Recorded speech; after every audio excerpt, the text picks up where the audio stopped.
Hi everybody, this is Katarina with Lula's Path. I'm an Akashic record reader as well as an energy practitioner, and I'm here to talk about the full moon on May 12th. The way that I offer guidance and messages is by tapping into the collective's Akashic records as well as the energy for the full moon, and I'm able to offer guidance and anything that comes up. For those who are curious, the way I get messages is very different and varies every time. Often I just know it, I just feel it, and then I start saying it vocally. And sometimes I have visions or I see things, and so therefore I translate it via word of mouth. So for May 12th, which happens to the full moon, is called the flower moon. Let's start there. The flower moon is all about delicacy, femininity, as well as coming into our voice, coming into our power, and feeling comfortable being who we are. It's also the full moon in Scorpio. A lot of people say this is the most powerful full moon of the year. I definitely feel it, as there has been I sense a lot of grief in people's hearts for the person that they used to be and the path they thought they were going to take in life and where they thought they were meant to go. So, if right now you're going through this grief period where you thought you were someone else, you thought that you would be with this person, you thought that you would take this opportunity and it didn't work out, it's all working out for your highest good, and it's all working out so that things can align perfectly in divine timing. So when I talk about divine timing also includes that things that we thought were going to work out do not work out, and it also talks about being patient. Patience is one of the largest lessons we as humans go through in this lifetime, because when we are souls, before we enter the body, we when we think things, they manifest instantly in our hands, in our we create with our minds the same way we create with our minds on earth. But when we are souls and we are higher dimensional beings that are not on this 3D plane, we are able to literally manifest anything that we want. We can build a house in our head and then it comes to life right in front of us, because that's how magical the upper planes and the higher dimensions are. So the challenge is that when we come to be humans on the 3D earth plane, we sense a lot, or we deal with a lot of frustration from ourselves for not having what we want in the time that we want. So we get attached to the timeline and we get attached to the outcome. And one of the largest, again, I say the largest lessons that we come into as humans is that things take time for a reason. And because we have so much societal conditioning and often negative thought programming, we don't want our desires and thoughts to manifest right away, because those are not for our highest good. Our soul is taking us to the destination that is right for us. And when we listen to that inner guidance, we create a more peaceful world internally and externally. But when we fight against that guidance and we tell ourselves that that we're crazy, or that we don't really want that, the thing is that then that creates chaos in our minds and that creates chaos in our world. One of the best ways to tap into our highest timeline, our highest desires, is spending more time in silence. I talk about so much and so often with others and with clients the importance and the pure power of silence. Silencing our world by meditating, spending time in literal silence, just staring at the wall, allowing ourselves to daydream, taking walks outside without headphones and without being on our phone, and putting this in our Amazon cart and sending this email and trying to get this reservation at this restaurant we want to go to, cutting out all distraction and having at least 20 minutes a day of silence. And that looks different. Sometimes it's active silence, meaning you're outside walking without distractions. Like I said, meditating, spending time by yourself. And this also deeply connects to nervous system regulation. When we constantly have external noise outside of us, it does create a spike in our heart rate and it also dysregulates our nervous system. So when you learn to be more comfortable in silence, you allow your body to recover from the chaos of the daily world, and you allow yourself to be more regulated. One of the other things I want to talk about is eating properly. When I say eating properly, I mean one, eating properly for yourself, because every person's diet is never going to be the same, nor should it be the same, because we are all very different.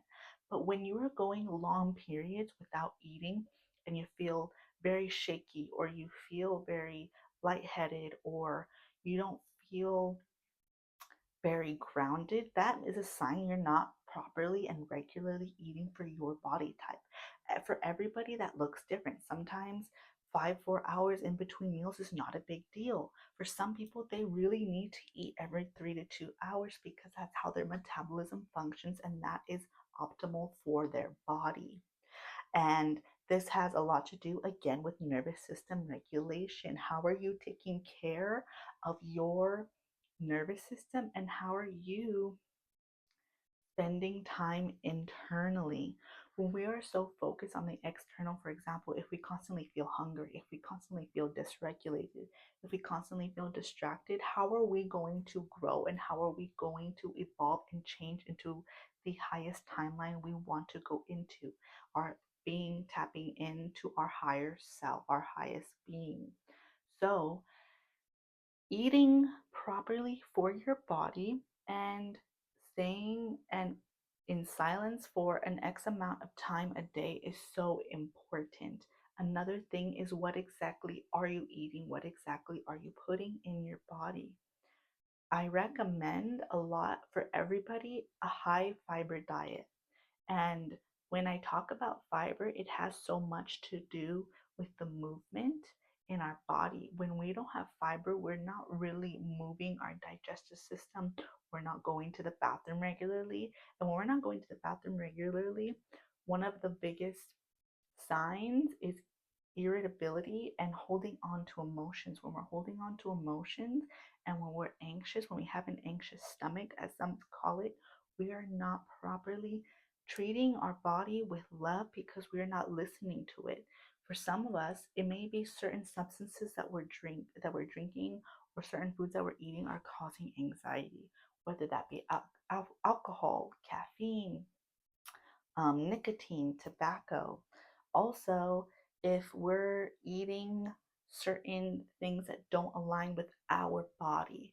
And I don't like to say, vegetarianism is the best, or veganism is the best, or paleo, or just eating whatever you want is the best, because everybody is so different. But when you know that your body is is best served with lots of fruits, lots of vegetables, but also with yummy things like chocolate, and letting yourself have some of that ice cream, and letting yourself go out and have a wonderful meal, burger and fries with a friend, or eating dumplings and rice and veggies. Everybody has a different palate, and it's so important for us to have a healthy relationship with food, because food is part of a lesson that we as humans interact with on a daily basis, because food is required for us to live the same way water is required for us to continue going. One of the things, again, I like to say is drink enough water. Drink enough water. You should be having at least 8 bottles of water a day. And for some, they're like, what? I barely have two, Katerina. Well, my friend, it's time to slowly increase that water intake. Maybe instead of 2 water bottles a day, you're drinking 4. I love to have a water bottle on me at all times. I like to have at least, I think this is 50 ounces of water accessible to me. And often on a good day, I will fill it up and drink another 50 ounces. So working on increasing your water intake, because one of the things that water does is it helps clear our body and helps release toxins, and it also helps us, which is interesting, regulate our emotion and release our emotion, because when we're not allowing proper food and substances into our body, the emotions are more likely to store in whatever parts of the body that they're manifesting. So if you have a lot of pain, pay attention to what you're eating, pay attention to what you're drinking. Drink things with high antioxidants and have low inflammation properties such as turmeric, cayenne, ginger. Are you incorporating different variety of spices in your food? And if you're not, and if you can't tolerate it, how about smoothies with berries in them and bananas that have potassium and magnesium? These are so important. And I feel like food is so connected to the spiritual realm of things. And it's coming through so strongly for the full moon because the full moon is so much about preparing your body for launch, preparing your body for launch into a new and higher dimension, preparing your soul and your emotions to handle higher vibrational emotions. You see, when we are trying to have more positive thoughts, and when we are trying to align to a higher frequency, we have self sabotaging behaviors that include not eating enough or eating too much for our body, not moving our body, not not spending enough time alone, constantly scrolling, constantly trying to distract our brain from the change. And sometimes we have to let ourselves feel the change. And sometimes it makes us want to scream, that makes us want to cry, that makes us feel nauseous in our stomach because the change is too much for us sometimes. And as much as I say, take care of yourselves, be gentle with yourself, also be your biggest coach and tell yourself that it is okay to feel the emotion that you're feeling and to not numb it. To not numb it. Also, since we were talking about water intake and food and silence, it's also so important to talk about movement. The importance of movement. Movement connects to movement of emotion, movement of energy, and movement out of stagnant periods of your life. If you're feeling very stagnant, if you're feeling like there's too much emotion in your body, move for 10 to 15 minutes. If you want to increase it to 30 minutes, and that's fine, go for a rigorous walk outside, do some weights, do some push ups, do a little Pilates class on YouTube, do something that's going to help you move out of a frequency of victimization. If you are feeling like, why is this happening to me? I don't feel well. I feel so sad. And do something about it by moving your body. And if you feel very called out, then that's okay. That's normal. That's tough love. And we have to give ourselves tough love. Tough love is how we grow. There's a difference between bullying ourselves into change and making ourselves accountable for the change.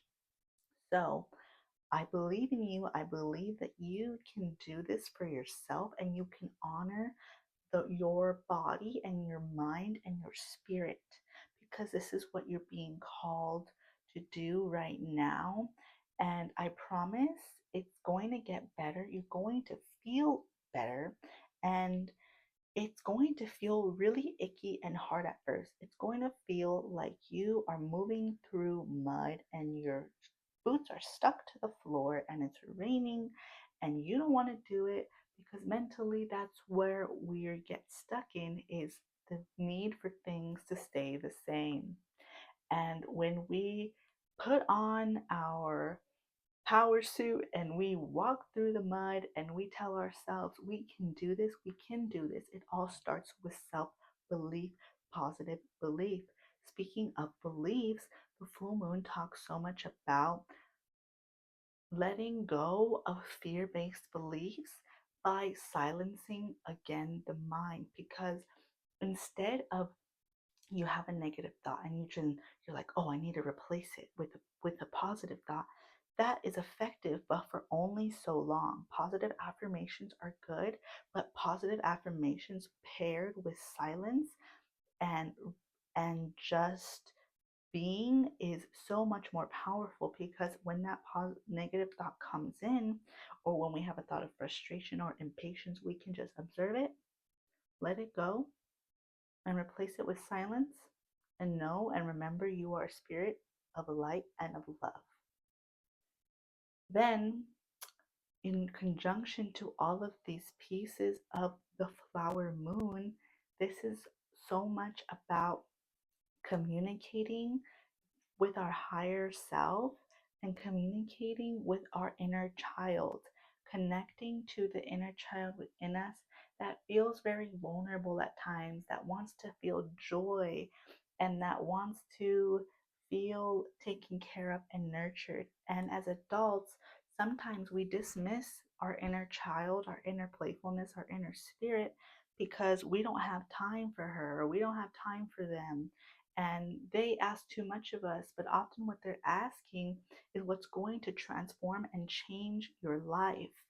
And the more that you ignore that inner knowing, that inner part of yourself, as I said earlier, not only does it create more chaos, but it is a form of deep self betrayal.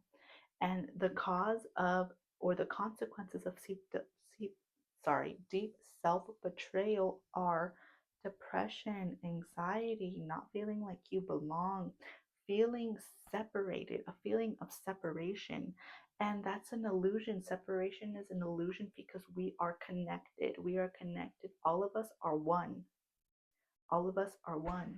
And when we consistently try to make ourselves feel like othered, we no longer feel the high vibration. We no longer feel our soul expanding, but instead we feel it contracting. So remind yourself that you can expand the same way a bud turns into a flower. You can expand, you can be seen, and you can shine. So harness this full moon by doing right by you, making yourself accountable, and being gentle yet firm with yourself, and allowing yourself to feel what you need to feel in order to get out of whatever place you are, whatever place you're currently in, because it is all temporary. It is temporary and it serves a bigger purpose. And you're meant to feel positive, you're meant to feel joyful. And it just takes time to align to that joyfulness and that peacefulness, because you're purging whatever old past patterns you have. You're purging an old identity. You are stepping in to your reinventing phase, the reinventing of who you are and who you're meant to be and how you're meant to serve humanity. I hope you have a wonderful evening, day, morning, and I hope to see you again in the